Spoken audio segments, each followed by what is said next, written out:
Hey, what's up everybody? I hope all is going well. We're going to do things just a little bit different today. I want to just really be able to talk about as many movies as possible with you guys. I routinely do the quick take reviews, but I mean, regardless of being shorter in length, just the recording, editing, rendering, uploading, and sharing just takes up a lot of time that I don't have with my daytime schedule. So I wanted to create this little side series simply called Quick Takes, where I give you more of a condensed and generalized critique of 4 movies or so in a single video. This is going to really allow me to cover a lot more of the movies that I watch during the week with you guys. I actually do enjoy watching these types of videos myself on other movie channels that I follow, and I do think it's really going to pair nicely with my regular reviews. So with that said, let's just jump right into it. First up on the list is the fictionalized biopic from Neon called Shirley. This one's directed by Josephine Decker. It stars the always amazing Elizabeth Moss, Odessa Young, Michael Stuhlbarg, and Logan Lerman. And the story in this one focuses on writer Shirley Jackson as she and her husband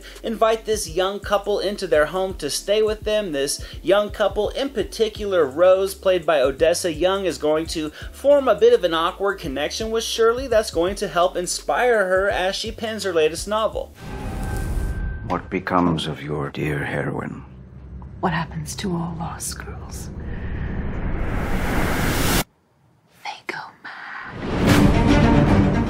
Now this turned out to be a movie that I wanted to enjoy much more than I actually did. I did hope for a great performance from Moss, and she delivers once again, but despite how good she was, I just felt like I had seen this version of Elizabeth Moss before, so it kind of undercut a bit of the dramatic punch for me. I would say my main issue with this movie was the storyline. It wasn't trying to be a true biopic, and it intended to really explore the mind of Shirley Jackson by placing her as a character in her own book. However, as interesting as that may sound, it just wasn't as interesting for me to see play out on screen, and it had me really just wanting more of a traditional biopic to explore that dark mind of Shirley Jackson. Many parallels and metaphors and little nuances are introduced throughout the story. A lot of them, I would say, do provoke some thought, but many more leave potentially too much up for the imagination, to the point, for me, this movie felt like it needed just a bit more of a just solidified foundation to play from. This is certainly a movie that you can watch time and time again to continue picking up on things that you may not have noticed the time watching before. I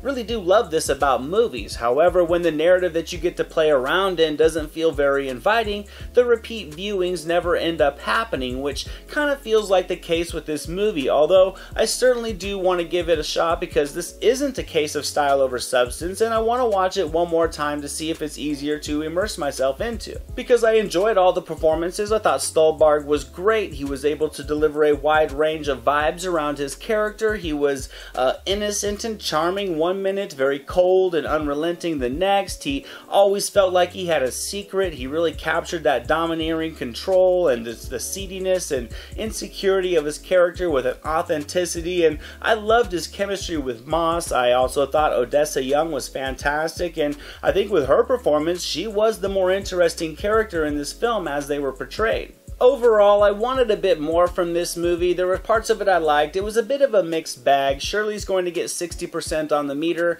I do think the performances carried the movie along as good as possible, but it still was a bit of a drag in places. I think some people may connect with this movie more than I did. I wanted to see more of who Jackson was. This one wanted to place her in the world of her own writing, which would have been awesome as well had the focus of the film just delivered, I think, more tangible intention. Next up is the horror thriller from Universal Pictures called You Should Have Left. This one's written and directed by David Kopp, starring the always entertaining Kevin Bacon, as well as Amanda Seyfried and Avery Essex. Now, the story in this one centers on a couple played by Bacon and Seyfried. There's a large age gap between them, and their relationship is in need of a getaway to pump some life back into their love for one another, so they decide to rent a home in Wales that's going to end up harboring some dark secrets and powers where nothing that should make sense does make sense.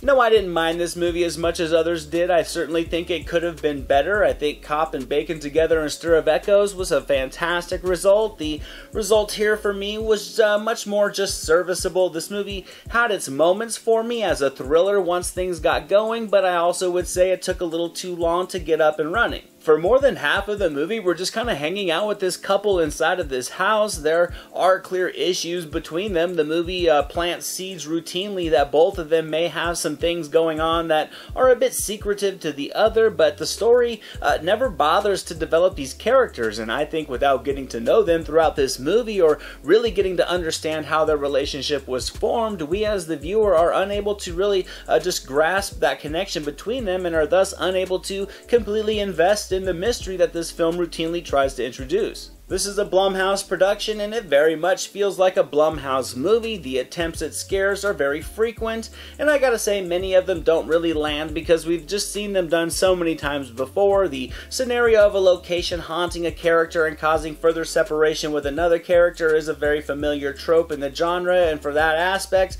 I can see where many felt this movie was a bit of a letdown. I would say, though, that Kevin Bacon was enjoyable. He was more than capable, but nothing close to as emotionally charged as he was in, like, maybe Stir of Echoes, and that was my main gripe with this movie. It wasn't the fact that the film didn't feel very scary at all, or the fact that it slapped together a lot of just different genre tropes. My main disappointment was not getting to see a completely unhinged Kevin Bacon. Instead, he was a rather subdued character throughout the movie. He does deliver flashes of intensity that, in the end, really just had me wanting to see more of them and making me feel like the movie was lacking without them. And despite this sinister play on divine intervention, his character wasn't much different from the beginning of the film than he was at the end, and it does hinder the movie from leaving any kind of lasting impression. I certainly enjoyed this movie much more, and I would say the last 30 minutes of it, once the house is explored a little more and Bacon starts to feel something is certainly haunting him in this home. It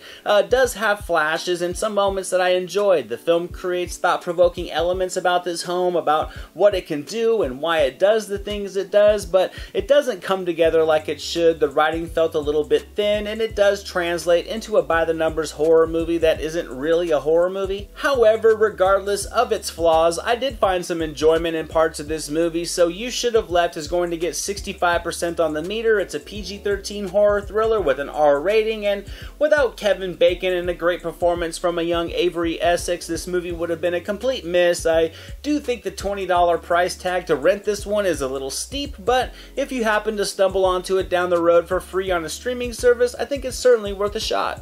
Now let's get into another biopic. This one is now streaming on Netflix. It's called WASP Network. It's written and directed by Olivier Assayas, and it stars Edgar Ramirez, Penelope Cruz, Ana de Armas, and Wagner Moura. This, based on real event story, is set in the 1990s, and it follows the intertwining journeys of 5 Cuban defectors who would become political prisoners of the United States. Given charges ranging from espionage to murder, these individuals would spend many years incarcerated, and this story explores their actions and the subsequent effects that it took on some of their families and loved ones.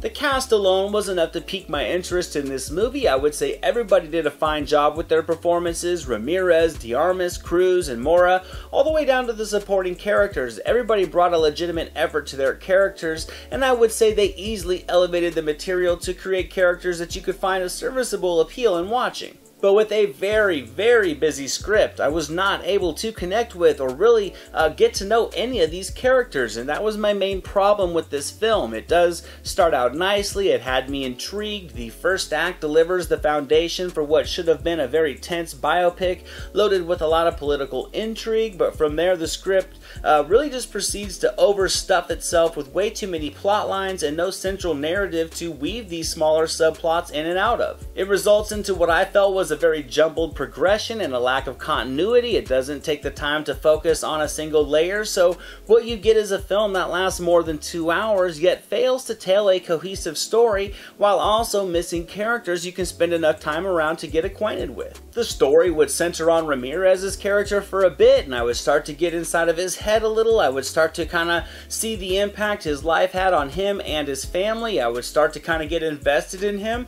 Then the storyline's focus would shift to say say, Wagner Moura's character or one of the others, and this hummingbird approach to the story was very frustrating at times when I really was wanting to be engaged, because nearly everything about this movie looks the part. I mean, the production design, the scoring, the direction, the cinematography, all of it blends nicely with what I would say would be very capable performances, yet all of it is undercut by a story that lacked organization and a central plot to focus on. I really commend the writing for trying to cover such a large scope of events, but nonetheless, it results in a movie that delivers intense situations that are softened by a lack of setup and just an overall connection to the viewer. Being invested in the narrative is crucial to having suspenseful situations land. It's crucial to having the viewer connected into the story so that they can care about what happens to the characters, and this movie was missing that. So I'm gonna have to give this movie 55% on the meter. It routinely provided interesting subject matter. It kept me